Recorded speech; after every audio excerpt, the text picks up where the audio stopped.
So, shall we get started then? Welcome. My name's Josh Twist, and I'm a program manager on the Windows Workflow team. Today, I'm going to show how you can build some cool applications in Windows Azure using Windows Workflow Foundation. But first, I want to congratulate you on making it to the end of Build 2011. I think we have the hardcore people here who've been to every session, have made it to the last session. So thank you for coming to this one. Thanks, guys. Well done. I hope you've had a great conference so far, and I'll do my best to send you out on an equal high. But first, I want to share with you a secret. I know what some of you guys are going to do next. I reckon about 3/4 of you, like me, are going to head off to the airport, get back to your family, all good. Rest of you, a few of you might be staying around, enjoying this part of California for the weekend. And then about this much of you are probably going to go just around the corner, I think, right? But there's some stuff I don't know about you guys. And that's, I've got a technical challenge here with my talk. I have 2 technical areas, and I don't know how much you know about either. I suspect some of you know Windows Azure pretty well. You feel you could do an elevator pitch on that. And some of you know Windows Workflow pretty well, and you feel you could do an elevator pitch on that. So help me out here by show of hands. How many people feel pretty familiar with Windows Workflow? Okay, that's probably just over half, which is pretty good. Great, I like to hear that. And with Windows Azure? And slightly more. Good. Okay, and that's about the perfect blend, so that's great. I've tried to design today's talk so there's something in it for everybody, and it's a technical talk, so we will get pretty down and dirty later, but I want to start on a nice, gentle glide slope, take you up slowly, so we're gonna start with a little recap for the missing part of that Venn diagram, where there were some people who knew one bit and not another, so we're just going to do a quick ramp up on that before we get into the nitty-gritty. And I wanted to start with Windows Workflow Foundation, of course, it's my favorite. And I thought, how can I do a very quick, can't spend a lot of time on this, introduction to this for those that aren't familiar with it. And I tried to come up with a single sentence, and it's pretty tricky. And here's what I came up with. Let me know what you think. So I called it a framework that allows you to execute declaratively modeled, often long-running processes. Crystal clear, right? Nice, applause for that, right? Probably not, probably a little, I'm going to have to go a little bit further. So we're going to drill into 2 parts of that sentence. The first is declaratively modeled, and the second is long-running. So let's take a run at that. So what do I mean by declaratively modeled? Well, a workflow is a program that can be run by a computer. No surprise there, right? And just like any computer program, it has a set of instructions that tell it what to do. But our instructions aren't written in code. They're written in these things called activities. So the unit of composition for a workflow is an activity. And activities are pretty cool. You can write activities using other activities.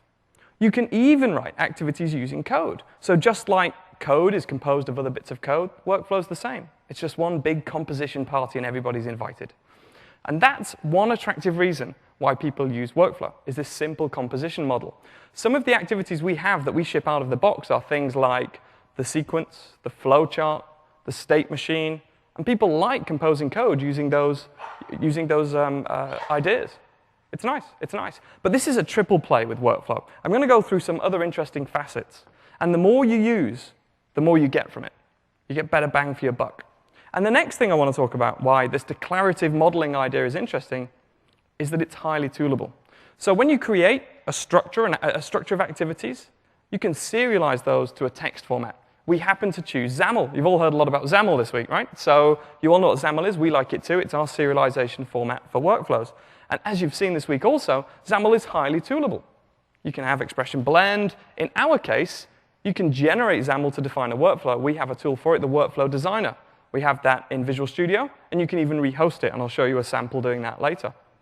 We have customers who wanted to go even further in personalizing the experience of creating this tooling that generates these workflows. And they created their own designer that's really, really bespoke, which brings me to the next killer feature. And that's that this can be domain specific.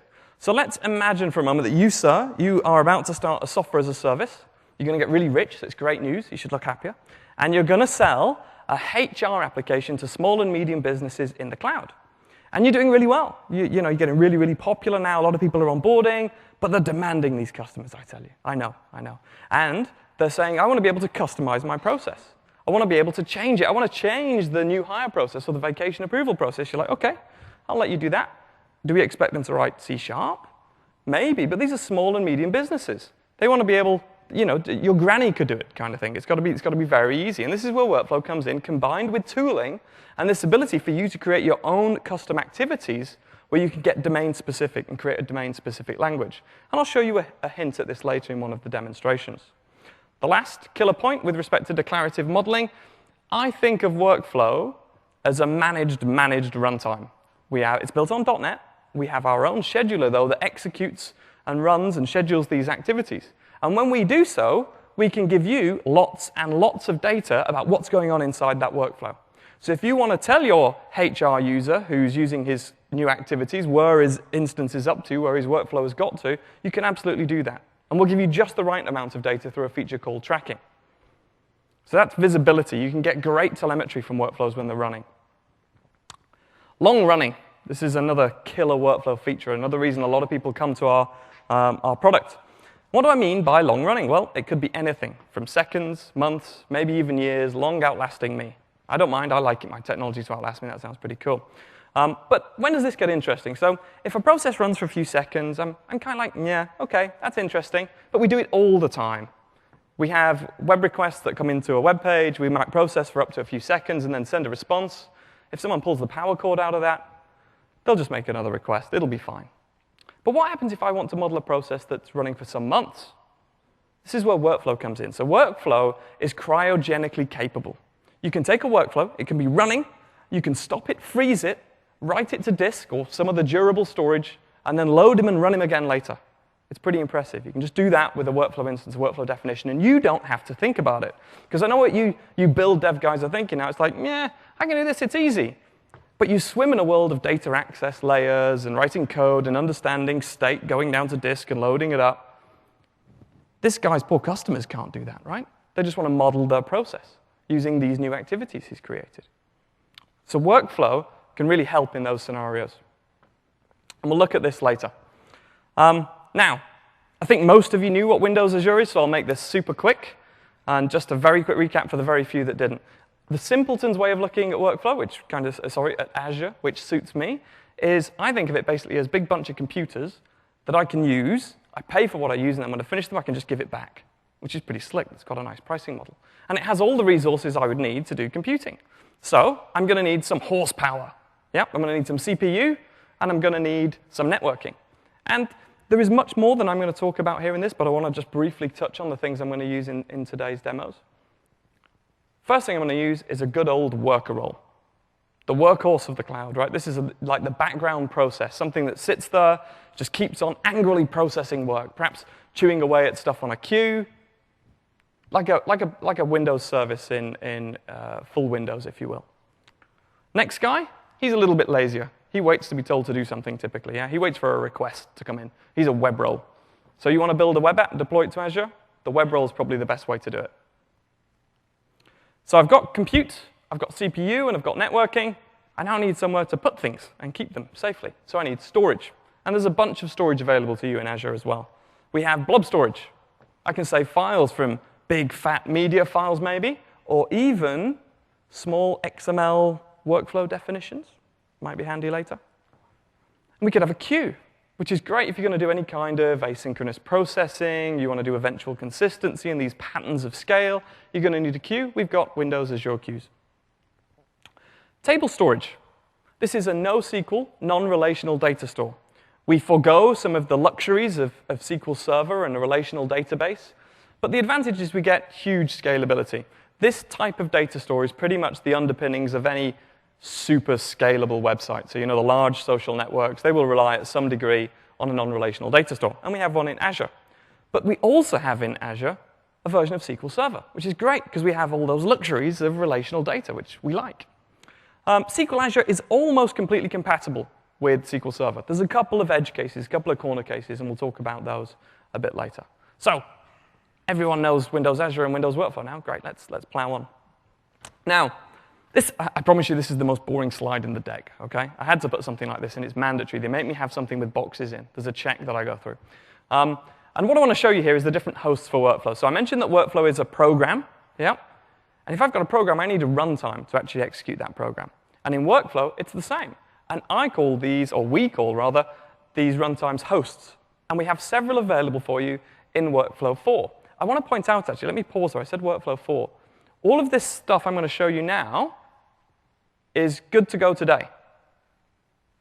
At the end, I'm going to show you some future-facing stuff, but you don't have to wait for .NET 4.5. This is all Workflow 4 and Azure today. So everything we're going to do in these next 2 demos, you could go and use this stuff. So first host for you, our best friend, the Workflow Invoker. This is a class in .NET. He's very, very easy. He's super simple to use. But with that simplicity comes some restrictions. He's not quite as powerful as some of his siblings. He doesn't expose the full range of extensibility that his big brother, Workflow Application, does. Now, Workflow Application is the first host in our sequence we're going to run through now that will support persistence, that is cryogenically capable, that can freeze an instance, write it down, and load it back up, and do those long-running workflows. But Workflows Invoker's great if we're not interested in that. And we'll use him later in one of the demos. These 2 guys are good, but I'm going to write a reasonable amount of code to use them. I'm going to have to be responsible for what I call activation. That is taking some external stimulus, some external event, and making that route down to a workflow and do something. Wouldn't it be nice if I didn't have to do that? And up steps, I've skipped ahead too far, actually. Look what I've just popped up on here. That's SQL Azure. So I mentioned that Workflow Application was the first host that was capable of doing persistence. Now, Workflow is incredibly extensible. And you can write your own plugin that saves it to any kind of storage you like. File system, et cetera, et cetera. However, it's not trivial to write one of these instance stores, so we provided one for you. In this case, we provided a SQL Server instance store. And guess what? When we first did it, and SQL Azure first came out, remember those edge cases of incompatibility I talked about? Sadly, we hit it. But that isn't a problem today, because we released, with .NET Framework Platform Update 1 for .NET 4, we released a fix to both the SQL schema and to the SQL Workflow Instance Store. So you can find out more about the Platform Update 1 at this link. That's available today, and this thing's already live in Azure. So you're literally good to go.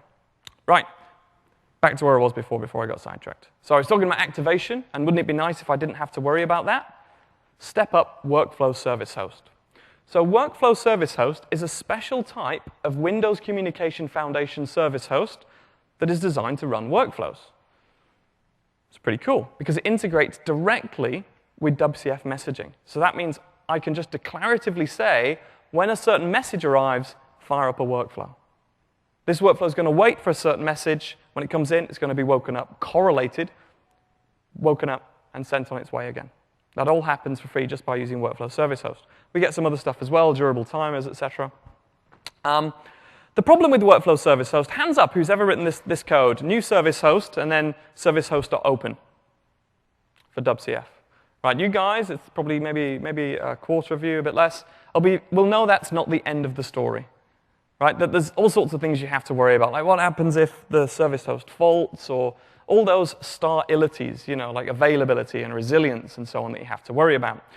Developers don't want to worry about that stuff. What they want is a container. A great container that's going to take care of a lot of those problems. And we have one.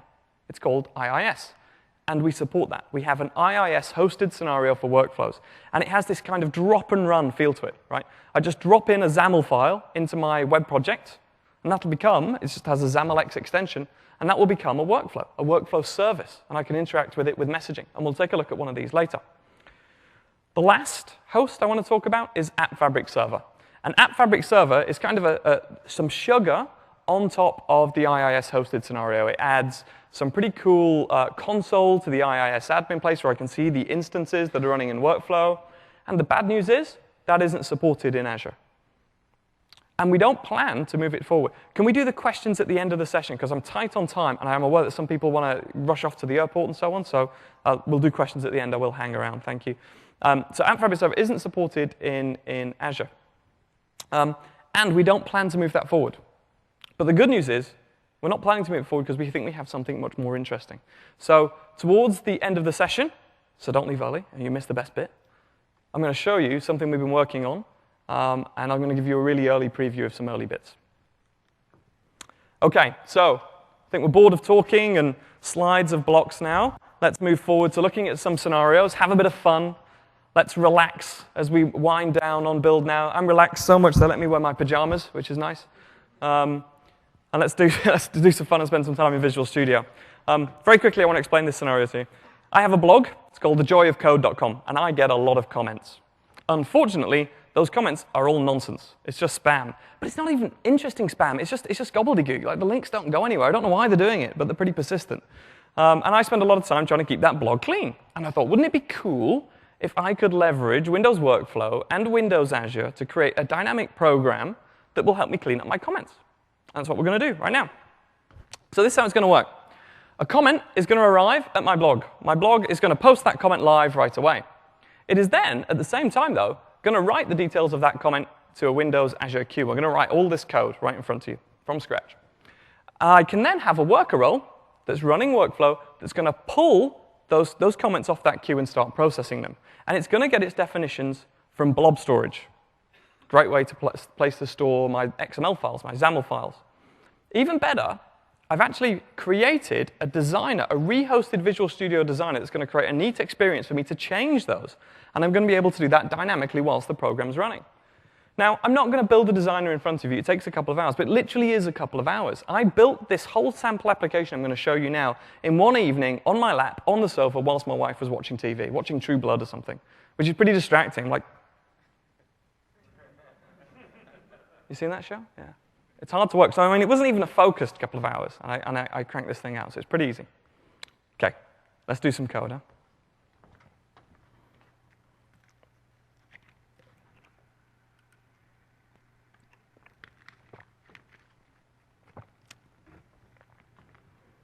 Right, so it's a fairly small project.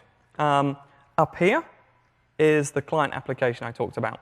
So that's the client application that's hosting the workflow designer. So let's expand that. And you can see there's a fair few files in there. But it's not huge. It was written in just a few hours. We'll take a look at him in action in just a moment. And I'll make sure all this code is available for you guys. I'll put it on my blog. I'll try and get it onto the Channel 9 link for the session, et cetera. Make sure everyone has it so you can pick through it, have some fun. This comment processor project here is the actual worker role. This is the angry guy I was talking about before who's going to chomp on the work that's coming out the queue. And we're going to write all the code inside this just here in just a moment. So this is pretty much a file new worker role project, except for one file I created earlier, and we'll take a look at him in a moment. Down here, I have a comment approval class project, which is just some shared pieces between those two applications. I have a comment class, which is a data contract. And you can see it's just got the details of what would describe a comment that's going to come flying over the queue. And I've created some helper methods that serialize and deserialize from JSON because JSON's trendy, so I had to get it in here somehow. And that's going to go over the queue. OK? Right. Oh, another thing down here. Look at this. This is called delete comment. This is one of those custom activities I was talking about written in code. And it's actually pretty easy. Now, I've been naughty in this one to make the code super, super readable because I don't want to spend time on it. And all I do in here is when this executes, I'm going to go and delete the comment by posting a web request to my blog saying delete the comment. Right? I should have done this async. My buddy Leon back at base is going to be angry as heck when he sees this. So don't tell him. I won't. I'll also post how you should do that properly as well. And I'll update the code before I put it live. OK, so there's an activity that's a custom activity, so my app's going to be domain-specific as well. Let's get on with the code, and let's just finish this. Right, so here's my worker role. I'm going to use cloud storage, so I need an account to access cloud storage. So I create a cloud storage account. Account equals cloud storage account. And I'm going to use my emulators here. I don't want to risk going on the network for a demo. I don't trust it, so I'm just going to use the emulator machine. So I'm going to use my development storage account. Those of you familiar with Azure will be familiar with this code. Those who aren't, it's pretty easy. You should be able to keep up. So I just need to create the blob container that's going to hold the files. Equals account.create cloud blob client. Get container reference. And the container is going to be called flows. So I'm going to put my workflows. I need a queue reference. Whoops. And the queue is going to be called comments. Easy. We can now access our cloud storage. The important part of all angry worker roles is a while true loop. There we go. So that's just going to keep on plucking away, trying to get messages. So the first thing I need to do is get a message. Oops, not hash code. If the message is null, if there was no message there, Then I'm just going to have a little nap, so I'm just going to thread.sleep for 3 seconds. And actually, I would like to be able to debug my application by looking at the emulator console window. So I'm just going to add a trace.write line. I'm going to say, having a nap, back in a moment. He's kind of a relaxed workable. He's probably wearing his pajamas as well.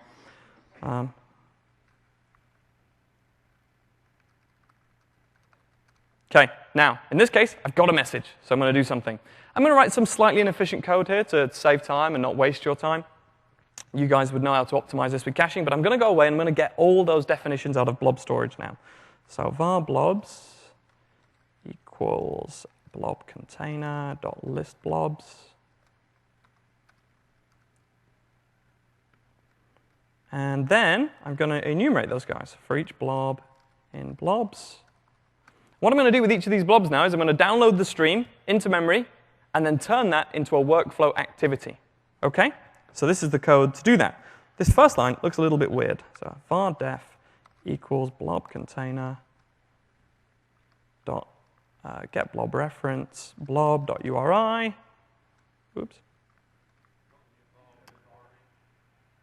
What have I done wrong? Oh, exactly. It's all this JavaScript. Get away with murder. Right, OK. Get blob reference. And blob.uri. I love extreme programming with like 100 people. OK. And then, what is wrong with this? I've lost my flow. Thank you, guys. Thank you. And now I can load that to a stream. So var ms equals new memory stream def.download to stream ms. And I have a stream. It's at the end of the stream, though. The pointer is at the end, so I just need to reset that. So I'm going to say ms.position equals 0. And now I can take the stream and load it into a workflow. So activity equals activity XAML services dot load. That takes a stream, fortuitously. And I now have a program. I have a workflow. So if I've got a workflow and I want to run it, I need a host. We're going to use workflow invoker. So workflow invoker, wi equals new, workflow invoker, and I pass in the activity to get this guy going. And then I just run him. So wi.invoke, but I need to pass in some arguments. Now, I wish I'd been to Ron's session. How many of you went to Ron's session an hour before? So a couple of you. You'd have seen his cool arguments class he has up on CodePlex. I didn't know about that. So I'm going to have to do it the old-fashioned way and create a dictionary. So new dictionary, string, object. And I'm going to pass in the comment. And I'm going to get that from the message, of course. So comment.fromJSON message.asString. 2 more things to do. It's important that I delete the message, because otherwise I'll just keep on processing it. It'll appear back in the queue if I don't delete it. I'll keep on running through it over and over again. So I have to delete it. And another thing I want to do is we have an activity in workflow called WriteLine. Everybody knows it's the favorite hello world when you're doing your first workflow activity. And I would like that to show up in the Dev Fabric emulator console window. And it doesn't by default. So I'll show you how you can do that using one of the many powerful and lots and lots of extensibility points in workflow. So I'm going to add an extension. And it's called TraceWriter. And it's that class that I showed you earlier. So let's take a look at him. Go to definition. This is so easy. It's just an implementation of TextWriter. That's what workflow looks for when it's going to implement, when it's going to fire WriteLine. And I've just pumped the write methods onto trace.write. Couldn't be easier, right? So now we'll be able to see some output from our workflow. And that's the demo complete. That's all the code. So fingers crossed, let's run it. Let's make sure it builds first. Gives me time for a drink. Cool. Let's run this thing.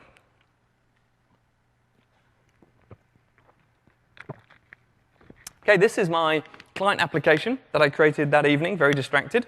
And what you see down here on the left is this is where the various definitions of workflow I've got in blob storage. So that's connected to blob storage, and it'll load, and I can upload new files. And over here is the designer. So we'll take a look at that in a moment.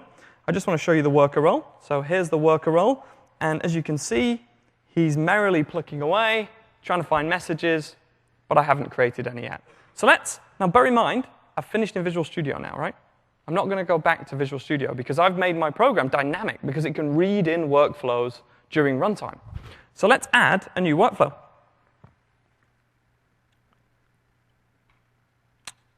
Here we go. Here's the designer in action. I'm going to do a write line. I'm going to say, hello world. And also, I'm going to play with the comment in the workflow. So if we look at the arguments here, you'll see I pre-populated the arguments with an argument named comment, an argument type of comment, and you can see how that matches up with the dictionary that I supplied in my program. Yep. OK, so we can actually write some of this stuff out. So I'm going to say comment.name. I'm just going to write that out to the console so I'll know that I'm receiving a comment and that it matches up nicely. OK, so mentioned that these programs are just XML, typically. So here we go. There's the XAML that represents that particular workflow. It's just there. You could imagine creating your own tooling experience for this if you don't like our designer. People have done that. Or you can rehost our designer just like I've done. So let's save this to blob storage, call it my first flow. We're done. That's actually been written to blob storage in Azure Dev Fabric now.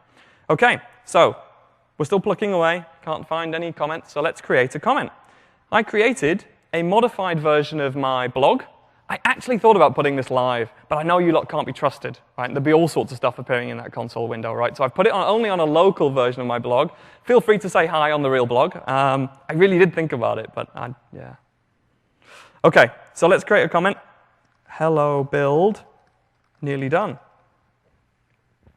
Submit. And hopefully over here in a second, we will see.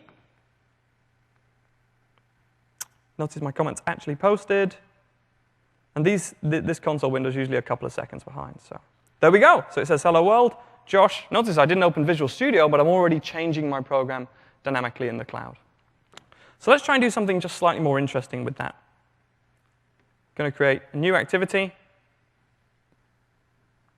Do I need a write line? No, we won't bother with that. We're going to go straight for an if. I'm going to say, most of those weird comments I get, they tend to contain a link. It goes sort of nowhere, but it tends to contain a link. So I'm going to start with a really simple rule that says if comment.body.contains http :/, then I'm going to delete it. And I'm going to use that custom activity I created before. So this is where it's getting domain specific. You could make this much more domain specific. You guys can use your imagination. Today's session is hopefully as much inspiration as education for ideas for your apps in Azure. I just need to tell it which comment. Because you wouldn't expect, if this power user doesn't want to write code, they probably don't understand this statement, if comment.body.contains. But you can completely easily create an activity that says if comment body contains, and you guys can do that. So write line, I'm going to just say here, this comment was fine.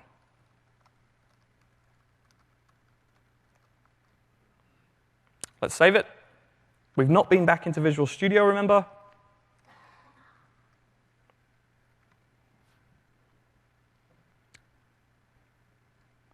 Let's post another comment. This one should be OK. See that come through. There it's posted for you.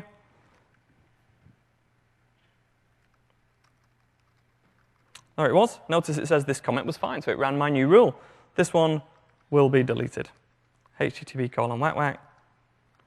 casinos.spam. That's the sort of thing I get. I mean, it's just nonsense, right? Right, so there it is. And in fact, wow, the workflow ran it so quick it did actually delete the comment right away as the post was done. So that was just a collision in time. There you go. You can see the output. Hello world, Josh, deleting comment. So in that case, I have a dynamic program leveraging some of the cool extensibility points of workflow running in Windows Azure. So let's switch over to the slides.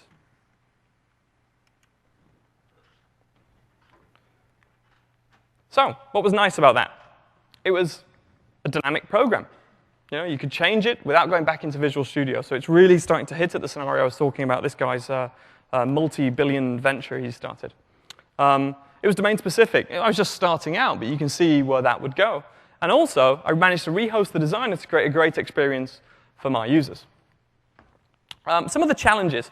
I was responsible for the plumbing. I was responsible for external stimulus being mapped to a workflow. And that, it's a bit of a pain, but we still wrote the code fairly quickly. Other things, I hadn't really thought about any of the ilities, those things that we solved when we run in IIS and so on. So that would have been kind of nice. The worker role will go a certain degree for me. I was also using Workflow Invoker there, so I couldn't do long running. I could have just upgraded to Workflow Application, and I'd have been good. OK, so at this point, whilst we're talking about activities, I want to drop in an advert for our latest set of activities that we've added to CodePlex, which fit in with this talk about Azure. And these are some activities. It's called the WF Azure Activity Pack. It's in CTP1. We put this on CodePlex on September the 1st. And it has activities for blob storage, so get blob, put blob, etc. Activities for table storage and cache. So when I did that run through of what resources are available in Windows Azure, I didn't complete the whole picture. There's so much more in there. You've got Service Bus, which has topics and queues and a relay binding. You have the caching capability, which is cool too. OK. And that's at wf.codeplex.com. Commercial over. Oh, right, next scenario I want to play with then. So everyone loves pizza. You all love workflow, right, now? I think you all did before. And Azure, you all love that as well. So we just eat a big equation of happiness here. And what I want to do in this scenario is model the idea of developing a complete back end using workflow for a pizza delivery website. It was funny when in the keynote on Monday, and Steve mentioned about the submitting an app to the Windows 8 store, you're going to see it go through the stages. And that's what we're going to do, but with pizza in this case. And you're all familiar with how ordering pizza online goes, I think. I don't need a show of hands for that one. It goes like this. So we're going to place, I'm going to run through it, though, nonetheless, because I'm going to explain how we're going to use this with workflow. So the first step is, guy comes to a website and places an order. And we're going to have an ASP.NET website. And we're going to have that ordering UI. And what it's going to do is when he places the order, it's going to make a call over to a workflow service, one of those XAML files running in IIS, in Windows Azure. And that's going to then send a response back saying, hey, here's your order ID. Now, I want to pause for a moment and think about that. There's an important note about consistency here.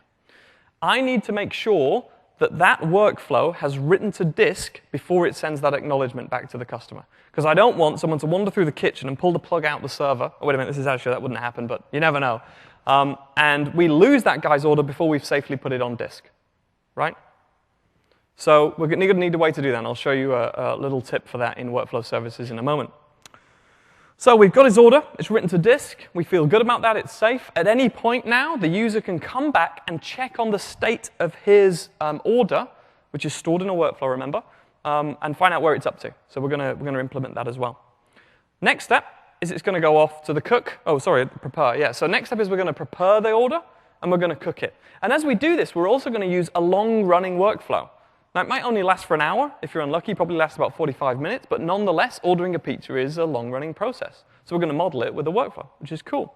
And I'm actually going to have some receive activities that are waiting on input from the control panel. So, from the control panel in the kitchen, where the cook can say, right, that order's gone to be prepared. That order's in the oven. The driver's picked up that order, and it's on his way through to you. So we're going to have receive activities that move you through each stage of this process. Let's get on with that and take a look at the demo.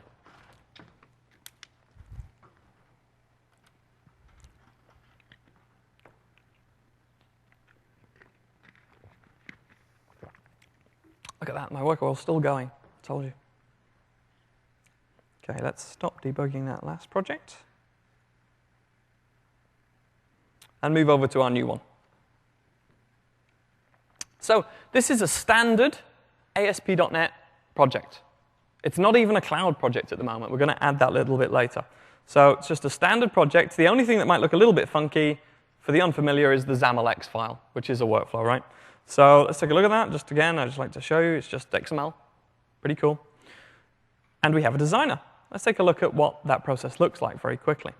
And we're about to ramp up the difficulty curve a bit. We're about to go fairly hardcore. So let's just walk up through this so we understand what's going on. So here's a receive request activity, right? So this is indicating to IIS, essentially, or to WCF, that it is waiting for a message. And the message it's waiting for is a order. Yeah, makes sense. If we look at the properties for that activity, we'll see one other thing. And that's, oh, sorry guys. Can create instance. That's an activating activity. It's going to activate a new instance of a workflow when a message arrives. And this activity is paired with the send response activity. Cool. Now, notice this. Persist before send. That's that essential consistency property that I need. I need to make sure that I save the workflow to disk before I send the response, so that when the customer gets his response, he knows we've safely got a hold of that on disk. OK, we then move on to the other receives. These are just one-way receives that are going to come not from the customer, but from the kitchen to tell us what stage the workflow is going for. So the first thing, this workflow is going to hit this point, right? And he can't proceed. So he's going to stop. And I want him to go straight to disk at that point. I don't want him to hang around in memory, and we'll look at that again in a second. But there's something else interesting going on here. I need a way of telling the user, when he checks on the status of his order, where it's up to. Yeah? And workflows have some data about the state. They have a state property. So they're in states that are things like started, idle, completed, terminated, cancelled. They're all kind of boring system states. They mean nothing to the guy who's ordered a pizza. So I want to extend that functionality. And I want to do so consistently. So I want to write that data consistently. And there's two ways of doing this in Azure. Enter the protagonist, right? I'm sure most of you know this, but there is no distributed transaction coordinator in Windows Azure. So if I want to make changes across multiple resources, I can't do it in an atomic transaction. So there's two common ways of dealing with that. Number one is try and piggyback on a local transaction. And that's what we're going to do in today's demo. So when the instance is written to SQL Azure, that's going to go in a local transaction, not a distributed transaction, but a local one. And I'm going to try and piggyback some extra data in there using a feature called promoted properties, and we'll have a look at that. This is a great way of achieving consistency if you want to build apps like this in Azure. The other technique, of course, is eventual consistency. And for that, we use queues typically. And I actually built an eventually consistent application previously. The key thing about eventually consistent applications is the side effects have to be idempotent.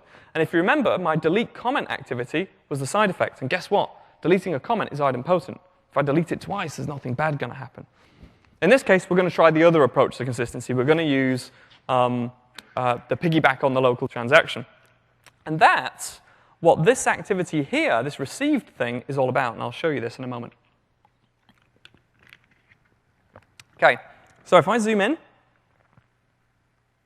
you'll see that this activity is of type setUserStatus. And that's an activity that I've created. So I've extended the language of workflow here. And he's pretty cool. What does he do? So let's take a look.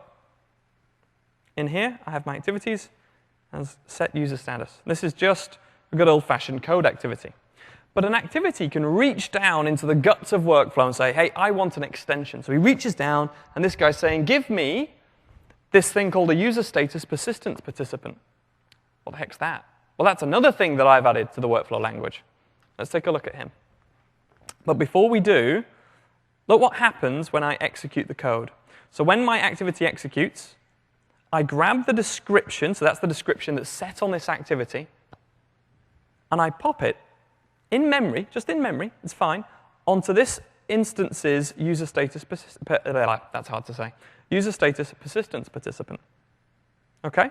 So that's in memory on my, every instance would get its own copy of this persistence participant. OK. Right, so let's take a look at the user status. I wish I'd called it something else now. Go to definition. Right, there we go. This guy's a little bit complex. He's a persistence participant, which is a special type of extension. And this guy gets invoked when the workflow runtime is about to write to SQL.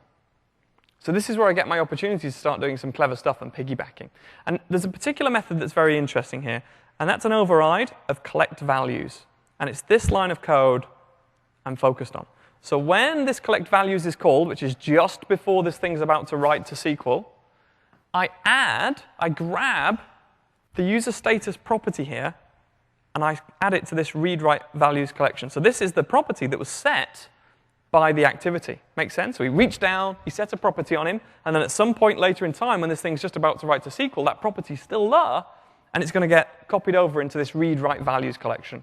And I've got some code further down here. I'll make this all available for you guys so you can pick through it in some detail.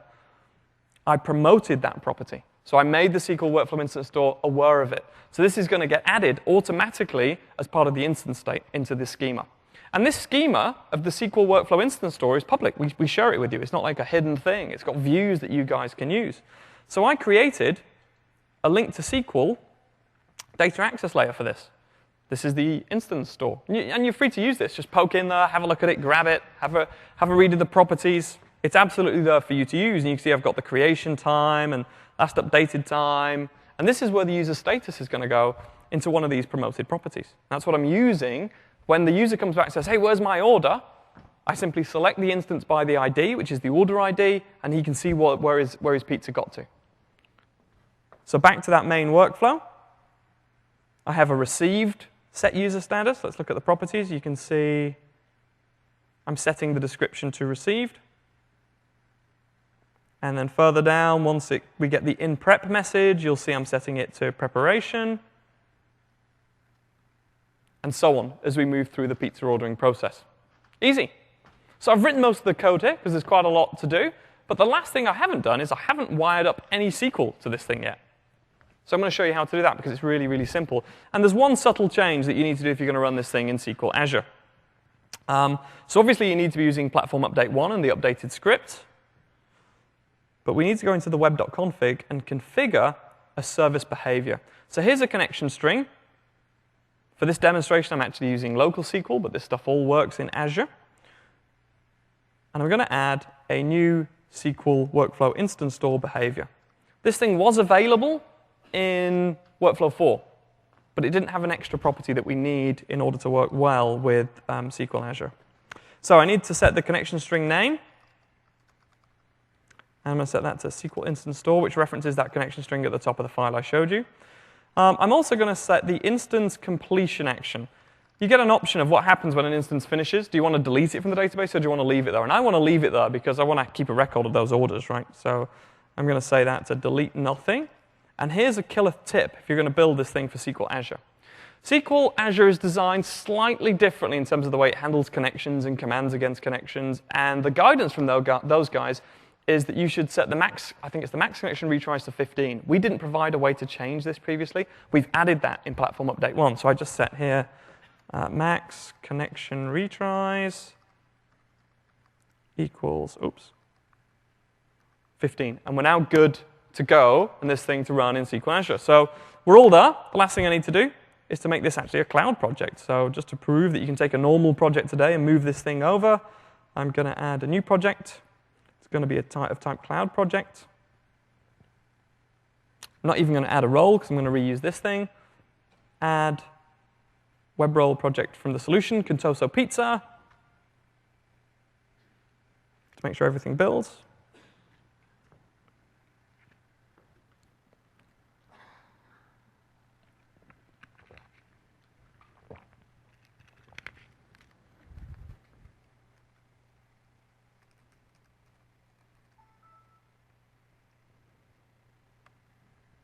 Okay, we're building. Let's run it.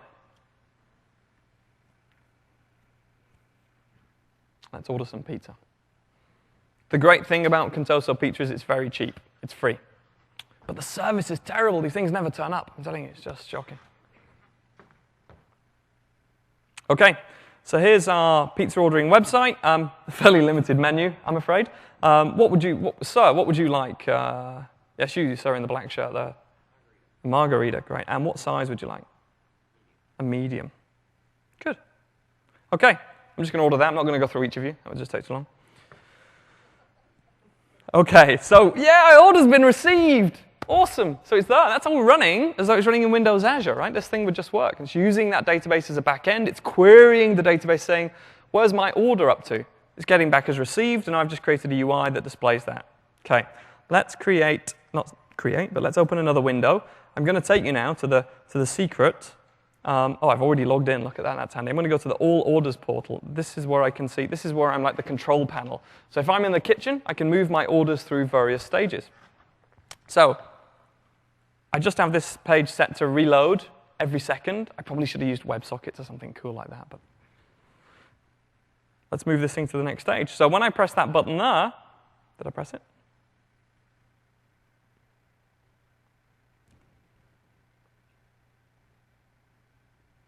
Oh, come on, do your thing.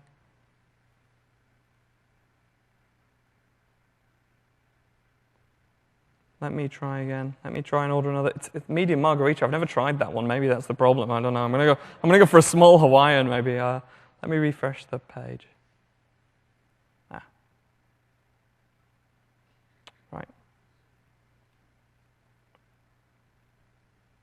So if I refresh here, should have 2 orders. Let's move that one to the next stage. If this does not work, I am aghast. This has worked reliably for so long.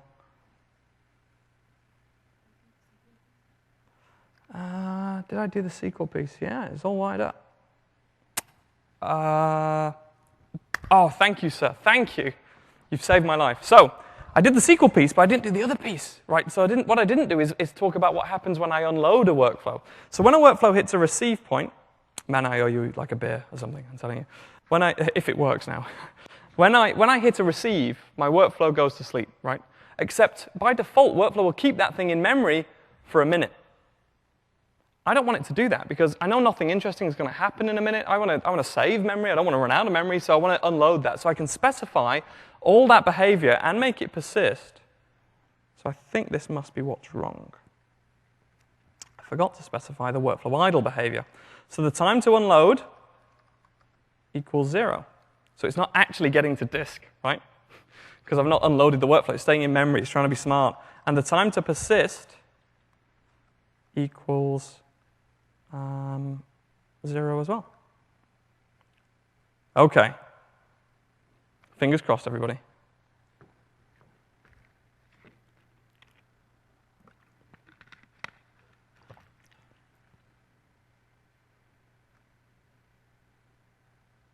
I'm going to get this guy what he wants, a medium margarita. I'm going to make this happen. Let me move over to our admin window. Put that to one side. Yeah! We have a pizza ordering system and a control panel that works. Thank you, sir. And that's another important tip, right? You want to make sure this stuff's going to disk quickly because it might be hit from another server and so on as you scale out. You don't want it hanging around in memory. So that's another important tip. So that, eventually, was workflow service running in IIS, running in Windows Azure, using SQL Azure. Next slides. How are we doing for time? OK, so that was nice. I got integrated messaging there from WCF. I created a contract just by having those activities that I could call messages on, which is very cool. I didn't really write any code from a workflow perspective. Apart from the extensions, I didn't have to sort of worry about sending stimulus into my workflow. So that was pretty slick. And it was long running, eventually, once I got it to disk safely with this gentleman's help, which was great. So it was pretty nice. Some of the challenges. I mean, it wasn't exactly turnkey. You know, with our cloud services, we'd love this stuff to be just so easy. You just walk up to it, do your thing, walk away, and it's going. That's what we're aiming for. Scalability could be an issue. The largest SQL instance size at the moment is 50 gig. So if you need more than 50 gig of storage, you are going to be responsible for implementing your own partitioning story. Truth is, maybe by the time you get to, say, 40 gig, you're just working that SQL Azure instance so hard, you're already going to need to partition, right? If you're taking a lot of pizza orders, storage might not be your problem. So those are some challenges that you would have to solve yourself. Extensibility, I talked earlier about how critical it was for how useful workflow is as an extend point in your application. In this case, though, the XAML-X activities are actually part of the project, so they're quite hard to change. You know, it's kind of I'd have to redeploy it. It's not exactly easy to do that. You can do it. There are ways you can do it. I don't have time to cover that today, but it is possible, but it's tricky, and we'd like it all to be much easier. So what I want you to do is imagine a world. Let me try this. Imagine a world. Yeah. Where we have a service that's multi-tenant aware. So this guy down here who has lots and lots of customers who are excited about his app, he just wants to run it up in Azure, and it's aware of the fact he's got multiple tenants. Where he gets high density. And what do I mean by high density? This is where you can pack as many of your tenants into as few resources as possible. What that means for you is low cost that you can pass on to your customers. Massive scale. So you don't want to worry about 50 gigabytes. You don't want to worry about pressing this thing too hard. You just want it to be genuinely elastic. Don't worry about those limits. Just put your work up there, and we'll take care of the rest. And you want easy management. You want to be able to change the workflows at runtime, like I showed in my first demo, but couldn't show you with the second because it would have taken too long. We want that to be seamless across all those scenarios. And you want it to be completely compatible with everything you've done to date with Workflow 4. You don't want a breaking change. You want to take workflows like the ones I've got here and to be able to use this new thing. So you're imagining, though, what we're imagining, and that's an Azure Workflow service. And that's what I want to show you today is a demo of this.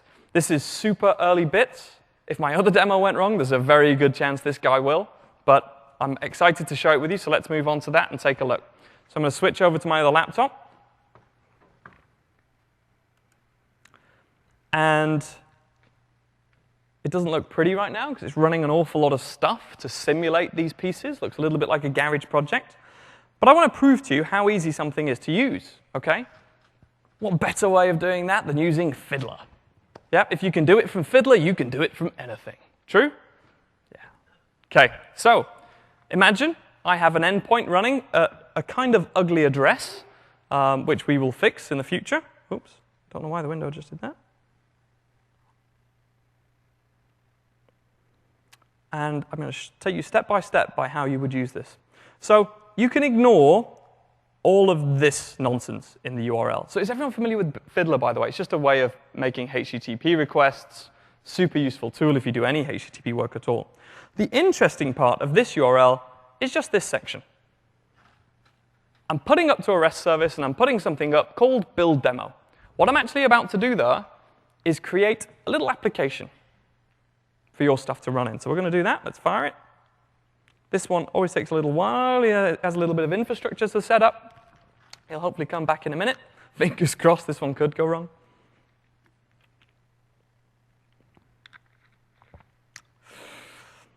I need a drum roll. Thank you. Who did that? There we go. We got a response. Right. Let's have a look at the response. It's a 201 created. I just created something. How about that? Right? So I've created something in my new Workflow Azure service. The next step is I'm going to put an activity. So again, there's a lot of guff in this URL. Just ignore it. But I'm putting up inside my build demo application into its little activities holder, I'm putting something called pizza workflow. And if we look at the body, I'm using JSON to structure the document because it's trendy. I could have used XML, or completely we were happy with both cool and uncool. And you can see I've got a definition in here that is a workflow. This is super simple just for the purposes of this demo, but I'm using a set user status activity.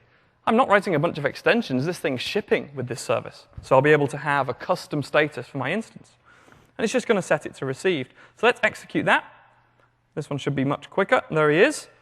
So I got a 201 created. I just created a new resource inside my activities folder. Right. And next thing I'm going to do is register that.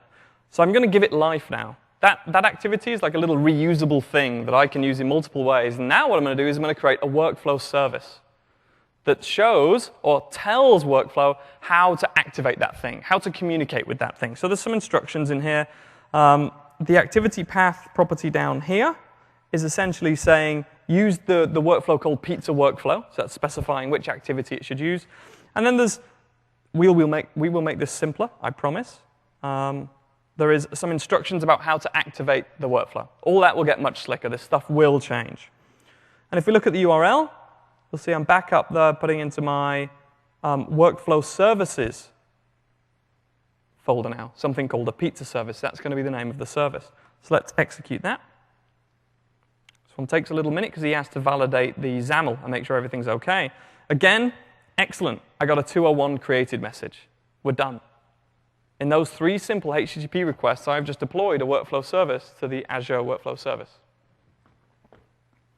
So the next thing I want to do now is send a message. I have a very basic test message here that's going to place a new order for my pizza. You can see, it just has a subject new order, and some of the instructions in my workflow service registration helped it to identify that. So when I press execute now, this one usually takes a couple of seconds as well. That's good. Oh, no, pretty quick. There it goes. That one's going to pump a message in, and it's going to be picked up by the workflow.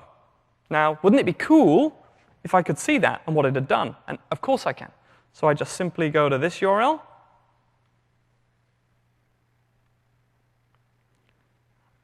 I go to the workflow services, the pizza service. I go to the instances folder, and I execute a get on that. It came back already, and we'll see in the body we had an instance create. I don't know if you can read those JSON dates. I can't. But trust me, that was just a few seconds ago. And you'll see that we even get back something called user status that shows it's received. So these are live workflows running behind a HTTP REST interface. Pretty slick. So I just want to do it again just to prove I'm not faking. I'm going to drop in another message. Execute that, and then we can do a get again. And we'll see there are 2 instances now running in that particular folder. Thank you, thank you. That's great, because this looks a bit like a garage project on here. Yeah, looks like it's just me messing about with my laptop and having a bit of fun at build. There is a serious team of guys working on this, and we're at the stage of trying to put huge, huge numbers of workflows through here. So it's great that you guys seem to like it. So let's switch back to the PowerPoint. I just want to recap on what was nice about that. I think there was quite a bit. I mean, it was genuinely turnkey. It was just like, wow, how easy is that? It was huge scale. We're dealing with this. When we ship this thing, it's going to be capable of dealing with hopefully whatever you can throw at it. I've got a dynamic program. I could have changed that workflow definition, and it would have changed. It'd be great. It's domain specific. You can upload your own activities. We can upload it. We can have assemblies uploaded to that, and they will be usable by your workflows. Also, we had integrated messaging. The way that you define it will improve, and we'll make that clearer, but you can see there I was pumping messages in there. Also, we're very closely integrated with Service Bus, sorry. So you guys have seen any talks by Clements this week on the Service Bus. You'll know that it has a great pub sub-eventing mechanism.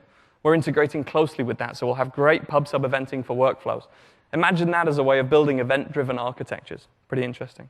It's going to be multi-tenant aware, and all your starilities, all of those things you have to worry about when you don't have a container, are going to be taken care of. So, given that, what are the downsides of this? Well, challenges is not here yet. And all I can say in terms of ship date is that we expect to preview it next year. So, it's the end of Build. I want to say thank you for coming to my talk. Thank you from everyone at Build. Hope you had a great conference. Fly home safe.